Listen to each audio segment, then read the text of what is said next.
வணக்கம். இன்றைக்கி ஜானூஸ் கிச்சனில் கேழ்வரகு மாவும் முருங்கைக்கீரையும் வச்சு அடை செய்யலாம். நான் அதுக்காக ஒரு பேனில் கொஞ்சமாக எண்ணெய் சேர்த்துருக்கேன். அதில் 1/2 டேபிள் ஸ்பூன் அளவுக்கு பெருஞ்சீரகத்தூள் சேர்த்துருக்கேன். ஒரு கைப்பிடி நிறையா சின்ன வெங்காயம் கட் பண்ணி அதையும் சேர்த்துக்கிறேன். காரத்துக்கு ஒரு 3 பச்சை மிளகாவை பொடி பொடியாக நறுக்கி சேர்த்துருக்கேன். இதெல்லாம் ஒரு 2 நிமிஷத்துக்கு வதக்கி விட்டுக்கிறேன். இந்த மாதிரி வதங்கினதுக்கப்புறம் ஒரு கைப்பிடி நிறைய முருங்கைக்கீரையை க்ளீன் பண்ணி வச்சுருந்தேன், அதையும் சேர்த்துக்கிறேன். சேர்த்து அதையும் ஒரு 2 நிமிஷத்துக்கு இந்த மாதிரி வதக்கி விட்டுக்கலாம். இந்த மாதிரி வதக்கினதுக்கப்புறம் ஸ்டவ் ஆஃப் பண்ணிடலாம். ஸ்டவ் ஆஃப் பண்ணிவிட்டு ஒரு கப் அளவுக்கு இதில் கேழ்வரகு மாவு சேர்த்துக்கிறேன். ஒரு 5-6 பல் பூண்டு நசுக்கி வச்சுருந்தேன், அதையும் சேர்த்துக்கிறேன். அடைக்கு தேவையான அளவுக்கு உப்பு போட்டுக்கலாம். 2 சிட்டிகை மஞ்சள் தூள், கொஞ்சமாக பெருங்காயத்தூள் இதெல்லாம் சேர்த்துட்டு இந்த மாவை நல்லா அந்த கீரையோடு சேர்த்து கலந்து விட்டுடலாம். இந்த மாதிரி கலந்ததுக்கப்புறம் ஒரு டேபிள் ஸ்பூன் அளவுக்கு நெய் சேர்த்துக்கிறேன், அதையும் சேர்த்து நல்லா கலந்து விட்டுறேன். கடைசியாக கொஞ்சமாக கொத்தமல்லி தழையும் சேர்த்துக்கிறேன். இதெல்லாம் சேர்த்துட்டு இதை ஒரு பாத்திரத்துக்கு மாற்றிக்கிறேன்.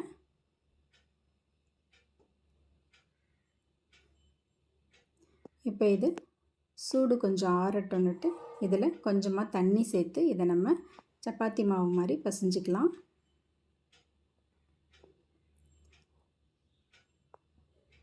கொஞ்சம் இலகுவாகவே பிசைஞ்சு எடுத்துக்கலாம் மாவை. இந்த மாதிரி கொஞ்சம் இலகுவாக சப்பாத்தி மாவு மாதிரி பிசைஞ்சு எடுத்துக்கலாம். இந்த மாதிரி பிசைஞ்சதுக்கப்புறம் இதை ஒரு 10 நிமிஷத்துக்கு மூடி வச்சிடலாம்.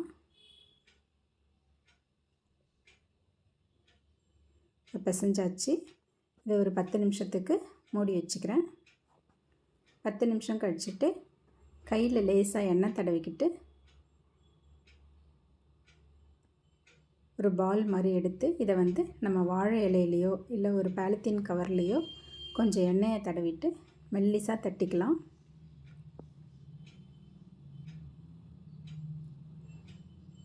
எந்த அளவுக்கு மெல்லிசாக தட்ட முடியுமோ அந்த அளவுக்கு மெல்லிசாக தட்டிக்கலாம். இப்போ தோசை தவா காஞ்சதும் அதில் கொஞ்சமாக எண்ணெய் சேர்த்துக்கிட்டு நம்ம தட்டி வச்சுருக்க அடையை எடுத்து அதில் போட்டுக்கலாம். போட்டுட்டு இதை நம்ம மிதமான தீயிலே வச்சு வேக வைக்கணும்.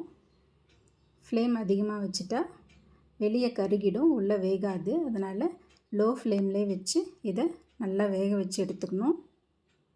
நல்லா 2 பக்கமும் திருப்பி போட்டு லோ ஃப்ளேம்லேயே வச்சு வேக வச்சு எடுத்துக்கலாம். வெந்திருக்கான்னு செக் பண்ணி பார்த்துட்டு அதுக்கப்புறம் எடுத்துக்கலாம்.